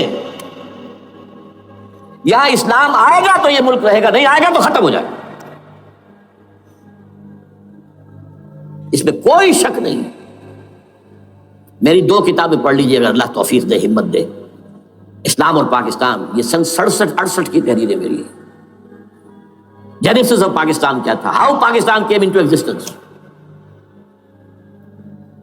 پھر یہ کہ میں نے استحکام پاکستان کے نام سے سن 85 کے اندر کتاب لکھی ہے. یہ دونوں کتابیں پڑھی ہیں. پاکستان کا کوئی جواز نہیں اگر یہاں اسلام نہ آئے، اور واقعتاً ہم جواز کھو چکے ہیں. یہ تو اللہ تعالیٰ ہمیں مہلت دے رہا ہے. لیکن اب یہ سمجھ لیجئے یہ اللہ تعالیٰ کی طرف سے ایک خاص مہلت ہے، اور شاید آخری مہلت ہے جو ہمیں مل رہی ہے. یہاں اسلامائزیشن نہ ہوا تو یہ ملک نہیں رہے گا. میں یہاں آپ کو ایک شعر سنا دوں. ہے تو ایک ایسی شخصیت کا جو کچھ کنٹروورشل بھی ہو گئی، بعد میں بدنام بھی ہو گئی. ایک زمانے میں جماعت اسلامی کے بڑے مخصوص کارکن تھے وہ، مولانا کوثر نیازی. انہوں نے ایک بڑا تلخ شعر کہا تھا، اسلام کو اگر تیری فضا راس نہ آئے، اے میرے وطن تجھ کو کوئی آگ لگائے. ہمیں اسلام چاہیے، اور اسلام نہیں آئے گا تو یہ ملک نہیں رہے گا. کوئی زرداری، کوئی نواز شریف اس ملک کی بقا کی ضمانت نہیں دے سکتا. اس کی بقا ہے اگر تو اسلامائزیشن ہے. 61 سال کی ہماری بے وفائی اللہ کے ساتھ کیے ہوئے وعدے کی، اس کا ایک عذاب ادنا ہم جھیل چکے ہیں. 71 یاد کی سن 71 پاکستان 2 لخت، 93,000 مسلمان پاکستانی بھارت کی قید میں بھیڑوں بکریوں کی طرح ہانک کر لے جائے گئے، ٹرکوں میں بھر بھر کر، جیسے کہ ڈیرہ غازی خان سے بھیڑیں بکریاں آتی ہیں لاہور میں ذبح ہونے کے لیے. کنسنٹریشن کیمپس میں ہمارے ٹائیگر نامی جرنیل نے پیش کیا اپنا ریوالور. کتنے لوگ مارے گئے، کتنا فساد ہوا. مسلمان کے ہاتھوں مسلمانوں کا خون کتنا ہوا. یہ اللہ کا ایک خاص عذاب ہوتا ہے. میں نے وہ آیت آپ کو سنائی تھی، قل هو القادر على ان يبعث عليكم عذابا من فوقكم او من تحت ارجلكم. اے نبی سے کہہ دیجیے اللہ اس پر قدرت رکھتا ہے، جب چاہے تم پر کوئی عذاب اوپر سے بھیج دے، تمہاری زمین کے نیچے سے نکال دے. زلزلہ آیا تھا کہ نہیں؟ او یلبسکم شیعا، ایک تیسری شکل بھی ہے. نہ اللہ آسمان کو کوئی تکلیف دے، نہ زمین کو. زمین پھٹے گی تو آدمی جائے گا نا اندر، بلکہ تمہیں گروہوں میں تقسیم کر کے او یلبسکم شیعا فیذیق بعضکم بعض بعض، تو ایک دوسرے کی قوت کا ایک دوسرے کو مزہ چکھائے. تم خود ایک دوسرے کے گلے کاٹو. ہمیں کسی اور قوم کو تکلیف دینے کی ضرورت نہیں ہوگی. یہ کام ہمارے ساتھ ہو چکا ہے 1971 میں. بہرحال اب اس کے بعد بھی تاخیر تو ہماری جو کی تم ہے. اب ہم اس جگہ پر پہنچ گیا کہ شاید اب عذاب الاکبر آنے والا ہے. وہ آیت بھی میں نے شروع میں پڑھی تھی، وَلَنُذِقَنَّهُم مِّنَ الْعَذَابِ الْأَدْنَىٰ دُونَ الْعَذَابِ الْأَكْبَرِ لَعَلَّهُمْ يَرْجِعُونَ. چھوٹا عذاب آیا سن 71 میں پاکستان. بہرحال مغربی پاکستان تو برقرار رہا، اس کا نام بھی پاکستان رہا. اب شاید بڑا عذاب آ رہا ہو، بلکنائزیشن جس کے نقشے جو ہیں دنیا میں شائع کیے جا چکے ہیں.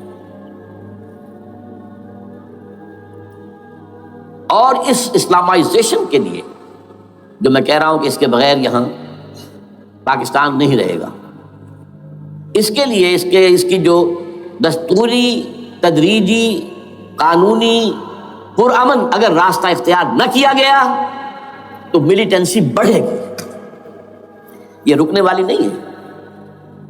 یہ جو اوپر کا جو علاقہ ہے، ایک ٹرائنگل ہے جس کا نقشہ کھینچا ہے ایک بہت بڑے مصری ادیب اور مورخ نے، شکیب ارسلہ ان کا نام تھا۔ انہوں نے کہا ہے کہ یہ پامیر سطح مرتفع جو ہے، پامیر جسے روف آف دی ورلڈ کہا جاتا ہے، اس سے پہاڑوں کے سلسلے نکلتے ہیں، کوئی چین کی طرف چلا گیا، کوئی تبت کی طرف چلا گیا، جو قراقرم ادھر آ گیا پاکستان کی طرف، ہمالیہ آ گیا پاکستان انڈیا کی طرف، ادھر ہندو کش چلا گیا افغانستان میں، یہ سب جیسے کہ ایک جو پہیا ہوتا ہے اس کے جو لگے ہوتے ہیں اسپوکس جنہیں کہتے ہیں۔ اس نے کہا کہ ایک طرف ہمالیہ اور ایک طرف ہندو کش، اس کے درمیان میں جو قوم رہتی ہے، اب نوٹ کر لیجیے، یہ ہمالیہ کا اینڈ جو ہے مغربی، وہ کیا ہے، یہ نتیا گلی وغیرہ اسی کا حصہ ہے، اس کے بعد ختم، دریائے سندھ بہ رہا ہے، لیکن اوپر جا کر وہ ٹرن دیتا ہے رائٹ کو، تو پھر اب وہ قراقرم اور ہمالیہ کے درمیان جاتا ہے، یہاں تک کہ انڈیا سے جو اس کا داخلے کا راستہ آ جاتا ہے۔ لیکن یہ جو ہے یہ درمیانی راستہ، یہ اصل میں ہندو کش ادھر اور ہمالیہ ادھر، اس کے درمیان جو قوم آباد ہے، اور اس ٹرائنگل کا بیس ہے مالاکنڈ کا پہاڑ، مالاکنڈ، ہمالیہ، ہندو کش۔ اس ٹرائنگل میں جو قوم آباد ہے، شکیب ارسلہ کہتا ہے اگر پوری دنیا میں اسلام کی نبضیں ڈوب جائیں تب بھی یہاں کے لوگوں میں اسلام کی نبض چلتی رہے گی۔ یہ وہ علاقہ ہے جہاں سے پاکستان کے طالبان کا آغاز ہوا، جہاں سے پرامن تحریک چلی تھی، اس کا راستہ روک دیا گیا، اب وہ شدت پسندی پر آ گئے، اور یہ شدت پسندی بڑھے گی اگر آپ نے تشدد سے روکا، اگر امریکہ کے چمچے بنے رہے، اگر امریکی ایجنڈے ہی کو پورا کرتے رہے اور اپنے لوگوں کو مارتے رہے، تو جواب میں گریک چراغ حقیقت قبول کیا تم نے تو موج دودھ سے صد آفتاب ابھریں گے۔ یہ آپ جو آ رہے ہیں، کہاں سے آ رہے ہیں آپ کے یہ خودکش حملہ آور؟ یہ وہی ان لوگوں کے رشتہ دار ہیں نا جو امریکی بمبارڈمنٹ میں مارے گئے ہیں، کتنے ہیں جن کے بچے ختم ہو گئے، بیٹے مر گئے۔ یہ جو ہمارے ہاں ایک کمانڈوز کے کیمپ کے اوپر جو حملہ ہوا تھا اور خودکش بمبار، جس سے کہ شاید 18-19 بہترین آپ کے کمانڈوز ختم ہوئے تھے، وہ کون تھا؟ وہ خود کمانڈو تھا، اندر کوئی اور تو جا ہی نہیں سکتا تھا، یہ کمانڈوز کا کیمپ تھا، اور اس کے میس میں لوگ کوئی جا سکے، وہ خود کمانڈو تھا۔ اس کی بیٹی لال مسجد کے اندر جلی تھی۔ اب آپ اندازہ کیجئے کہ اس کے دل میں جو کھول رہا تھا اس کا جذبہ، اس نے اس کو ٹھنڈا کیا خود جان دے کر۔ تو جان لیجیے، ادھر باجوڑ میں حملہ ہوا تھا، ادھر جو ہماری ملٹری پریڈ کے اوپر حملہ ہو گیا، تو یہ بات رکے گی نہیں۔ اور یہ ظاہر بات ہے کہ اب شمال سے لے کر نیچے تک کی بات ہے، وہاں پر بھی میں نے شروع بھی کہا تھا یہ خطرہ حقیقی ہے، غیر حقیقی نہیں ہے، وہمی اور خیالی نہیں ہے، اس لیے کہ اب جو اس علاقے سے جا رہے ہیں ہجرت کر کے کراچی، وہی ان کی جگہ ہے، وہیں پر ان کے رشتہ دار ہیں، محسود ہیں، وزیر فلاں ہے، یہ ہے وہ ہے، وہاں جا رہے ہیں۔ اور وہاں پر بھی ظاہر بات ہے کہ جو کچھ ہو رہا ہے افغانستان میں اور جو کچھ ہو رہا ہے شمال سرحدی صوبے میں، اس کا ایک تسلسل ہوگا۔ میں یہاں یہ عرض کر دوں آپ سے کہ تقریباً 4 سال قبل، بلکہ 4.5 سال، میں انتہائی مایوسی کو پہنچ چکا تھا کہ پاکستان کا وجود باقی نہیں رہے گا۔ میں نے یہی تقریر کی ہے 29 فروری سن 2004 کو، اسی جگہ۔ پاکستان جواز کھو چکا، یہ اسلام کے نام پر تھا، ویئر از اسلام؟ جو اسلام یہاں وہ تو بھارت میں بھی ہے، وہ تو امریکہ میں بھی ہے، وہ کہاں ہے اسلام کا سیاسی نظام، اسلام کا تعزیراتی نظام، اسلام کا کرمنل لا، اسلام کا سول لا، اسلام کے فیملی لاز کہاں بنائے تھے اس شخص نے جو فیلڈ مارشل بنا تھا، خود ساختہ، جو اس نے قوانین بنائے تھے؟ تمام علماء نے کہا تھا، تمام مکتبہ فکر کہ غلط ہے، تحریک کوئی نہیں اٹھائی، یہ ان کی غلطی تھی، کوتاہی تھی، جمہوریت کی تحریک میں شامل ہو گئے، اس پر کوئی تحریک نہیں چلائی۔ بہرحال وہ نظام کہاں ہے؟ وہ نظام تو قائم نہیں کیا۔ اس حوالے سے یہ اپنا جواز کھو چکا ہے۔ نو ریشنل ریزون دیت جسے کہتے ہیں فرینچ کے اندر، ریزون دیت کسی چیز کی ریزن، ریشنل آف ایگزسٹنس۔ اس کے بعد یہ ہے کہ پچھلے سال سے کچھ مایوسی میں کمی ہوئی۔ Number 1، chief justice of Pakistan Iftikhar Muhammad Chaudhry کے اندر ہمت اللہ نے دی، وہ کھڑا ہو گیا، جرنیلوں کے جمگھٹے کے اندر ایک سویلین آدمی جو ہے جس درجے کا مرعوب ہو سکتا ہے آپ اس کا اندازہ کر لیجیے. اور اس کے بعد اسپونٹینیس موومنٹ وہ کلا ہے، انہومیش ہے، سوچ نہیں سکتے ہم. یہ موومنٹ جو ہے یہ کوئی اسٹریٹ ارچنس کی چلائی ہوئی نہیں ہے، یہ ہمارے ہاں کے گاموں ماجھوں کی نہیں ہے، بلکہ یہ تو پڑھے لکھے لوگ، وکیل، کالے کوٹ، کالی ٹائیاں، پینٹ، یہ جو سختیاں جھیلی ہیں انہوں نے. ابھی تک وہ تحریک چل رہی ہے. اگر سے ظاہر بات ہے وقت گزرنے کے ساتھ ساتھ اس کی وہ تیزی اور تندی بھی تو کبھی آئی اور حکومت کو موقع ملا ان کے اندر کوئی رفت پیدا کرنے کا بھی. لیکن بہرحال ان دونوں چیزوں سے میری مایوسی میں قدرے کمی ہوئی. اب دوسری بات وہ تھی 18 فروری کے الیکشن کا پرامن طور پر منعقد ہو جانا. میں یہ سمجھتا تھا کہ جو اس کے اندر دخل اندازی ہے، ریگنگ ہو گئی ہوگی. کیسے ممکن ہے پاکستان میں الیکشن ہو اور ریگنگ نہ ہو؟ پھر تحریک چلے ہی چلے، کیونکہ تحریک تو چل رہی ہے پہلے سے، صرف اس کے اوپر تیل اور ڈالنا ہے نا. اور پھر بدامنی ہوئی ہو، اور پھر دونوں طرف گدھ بیٹھے ہوئے ہیں. The NATO forces in the west, Indian forces on the east. They will march into Pakistan. اور پاکستان کے ایٹمی دانت توڑ کر Pakistan will be put at the mercy of India, Bharat. Now do whatever you like. Condoleezza Rice کا میں آپ کو بیان بتا سنا چکا ہوں. پاکستان کے مستقبل کا فیصلہ امریکہ اور بھارت نہیں کرتا. بہرحال اب تیسری جو امید ہوئی ہے کہ کل پرسوں میں جو ہوئی ہے کولیشن جو ہے یہ ناکام ہوتی نظر آ رہی تھی، لیکن یہ کہ صدر کے مواخذے پر یا صدر کے خلاف جو ایک کارروائی ہو رہی ہے اللہ کرے کہ وہ پوری ہو جائے، یا اس سے بھی بہتر ہے کہ وہ خود ہی استعفیٰ دے کر دفع ہو جائے. بہرحال یہ کہ اس سے بھی کچھ امید کا پہلو جو ہے پیدا ہوتا ہے. اب یہاں اسلامائزیشن کا پرامن، تدریجی اور اسلام کا اور دستوری اور قانونی طریقہ کیا ہے؟ وہ طریقہ کیا ہے؟ 1949 اور 50 میں جو عمل شروع ہوا تھا، جو اس کے بعد سے آج تک جو ہے ختم ہو گیا، اس کو اثر دور شروع کیا جائے. دوڑ پیچھے کی طرف اے گردش ایام کی. 49 میں کیا ہوا تھا؟ قرارداد مقاصد. وہ گویا کہ پاکستان میں نظام خلافت کی جڑ تھی جو رکھ دی گئی تھی کہ sovereignty belongs to Allah and whatever authority we have it's a sacred امانت. یہ تو اصل میں استعمال کی جائے گی یہ قوت کتاب و سنت کے دائرے کے اندر. this is خلافہ. in essence it is خلافہ. خلافت کی بنیاد رکھ دی گئی. اس سے پہلے 48 میں سن 47 کی ایک تقریر کی وجہ سے جو غلط فہمی پیدا ہوئی تھی قائد اعظم کی 11 اگست کی، اس کا انہوں نے کراچی کے ہائی کورٹ بار ایسوسیشن میں جا کے کہہ دیا تھا. کچھ لوگ شرارت کے ساتھ یہ پروپیگنڈا کر رہے ہیں کہ پاکستان میں دستور شریعت پر مبنی نہیں ہوگا، یہ فتنہ ہے، غلط کہہ رہے ہیں. نفی کر دی تھی. اب یہ دوسری بات ہے کہ اندھوں کے اندھے جو ہیں وہ اس 11 اگست کی تقریر کو لیے پھرتے ہیں اس کے ایک جملے کو، اور یہ اتنی کھلی بات جو کی شریعت کا لفظ، شریعت پاکستان کا دستور جو سمجھتا ہے کہ شریعت پر نہیں مبنی ہوگا وہ غلط کہتا ہے، وہ شریر ہے، شرارت پیدا کر رہا ہے. یہ قائد اعظم کے الفاظ. بہرحال اس کے بعد ایک عمل کیا ہوا تھا سن 50 میں، یہاں کے سیکولر عناصر نے ایک بڑا شور مچایا، کس کا اسلام لاؤ گے؟ شیعہ کا، سنی کا، دیوبندی کا، بریلوی کا، وہابی کا، کس کا اسلام؟ اللہ تعالیٰ غریق رحمت کرے ان بزرگوں کو. پاکستان کے تمام مذہبی مکاتب فکر کی ٹاپ کی قیادت جمع ہو گئی کراچی میں. شیعہ بھی، اہل حدیث بھی، بریلوی بھی، دیوبندی بھی. 31 علماء، جماعت اسلامی بھی، مولانا مودودی بھی اس میں تھے.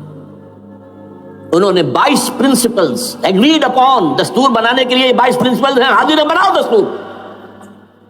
اب کوئی دلیل نہیں رہی، کوئی عذر نہیں رہا، تمام مکاتب فکر کے لوگ جمع.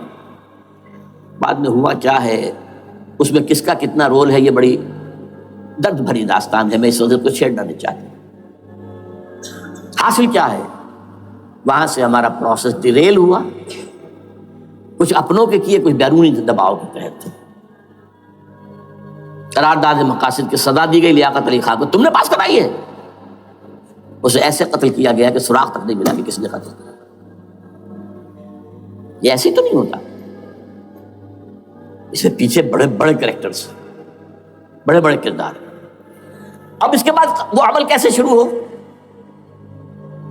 ضیاء الحق نے جو ایک ادارہ قائم کیا تھا فیڈرل شریعت کورٹ، اصولی اعتبار سے بہترین قدم تھا۔ وہ کیا تھا؟ یہ شریعت کورٹ ہے، اس میں کوئی شخص لائے پیٹیشن کہ پاکستان کا فلاں قانون جو ہے میں ثابت کرتا ہوں کتاب و سنت کے منافی ہے، یا کورٹ سو موٹے لے لے کسی بھی معاملے کو، ایگزسٹنگ جو قوانین ہیں ان کا جائزہ لے کہ اس میں یہ پورا قانون یا اس کی یہ شق جو ہے یہ خلاف شریعت ہے، اس پر آرگومنٹ ہو، دونوں طرف کے دلائل ہوں، علماء بھی آئیں، وکلاء بھی آئیں، بحث کریں۔ شریعت کورٹ کا تو میدان ہوتا کھلا۔ بالآخر اگر کورٹ فیصلہ دے دے کہ ہاں یہ ایگزسٹنگ قانون یا جو قانون قابل زیر غور ہے بننے جا رہا ہے یہ خلاف شریعت ہے یا جزوً شریعت کے خلاف ہے، تو وہ اسے کینسل کر دے گا اور کہہ دے گی کورٹ کہ اگر یہ مرکزی معاملہ ہے تو مرکزی حکومت، صوبائی معاملہ تو صوبائی حکومت، اتنی مدت میں 3 4 6 مہینے کے اندر اندر اس کی آلٹرنیٹ لیجسلیشن کر لے، جیسے ہی مہلت ختم ہوگی یہ قانون ڈیفنکٹ ہو جائے گا۔ اصولی اعتبار سے اس سے زیادہ صحیح اسکیم کوئی نہیں سوچ سکتا، آج بھی میں قائل ہوں، لیکن یہ بدبختی تھی اس شخص کی، ضیاء الحق کی، اس کو بالکل غیر مؤثر کر دیا۔ 2 ہتھکڑیاں پہنا دی، 2 بیڑیاں پہنا دی۔ کانسٹیٹیوشن آف پاکستان آپ کے دائرۂ کار سے خارج ہے، یہ سیکریٹ کاؤ ہے، ہاتھ نہ لگانا۔ جو جوڈیشل پروسیجرل لاز ہیں، ضابطۂ دیوانی، ضابطۂ فوجداری، یہ بھی تمہارے دائرے سے خارج ہے۔ مالی معاملات 10 سال تک خارج، اور فیملی لاز مستقل خارج۔ انا للہ و انا الیہ راجعون۔ اب کرنے کا کام کیا ہے؟ نمبر 1، فیڈرل شریعت کورٹ کے دائرے پر جو تحدیدات ہیں، لیمیٹیشن ختم کی جائیں یکسر۔ نمبر 2، اس کا سٹیٹس کم سے کم ہائی کورٹ کے درجے کا ہونا چاہیے۔ نمبر 3، اس میں جید علماء کو لا کر بٹھایا جائے، ان کی میجورٹی ہونی چاہیے، وکلاء بھی ہوں، جدید تعلیم کے جدید قانون کے جاننے والے، لیکن علماء بھی ہوں۔ اگر آپ جید علماء کو لے آئیں گے تو پھر وہ جو عام مولوی ہے بیچارہ، وہ جو پوری طرح نیم خواندہ ہے یا نیم تعلیم یافتہ ہے، یا ہمارا عام آدمی ہے جو طالبان کے انداز کے اندر وہ شدت پسندی پر آ گیا ہے، اسے یہ اندازہ نہیں ہے کہ دین میں اہمیت کس شے کی اول ہے، پھر دوسری کون سی ہے، ثانوی شے کون سی ہے۔ اب اس کے بجائے علماء، جدید علماء، تمام جو ہے مسالک کے علماء اس میں شامل کیے جائیں۔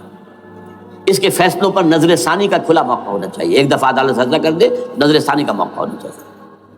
اور کسی شہری کی طرف سے پیٹیشن آئے یا سو موٹو، وہ جائزہ لے اور ایک ایک کر کے قوانین جو ہے غلط ختم، ان کی جگہ پر لیجسلیشن پارلیمنٹ ہی کرے گی یا صوبائی اسمبلی کرے گی۔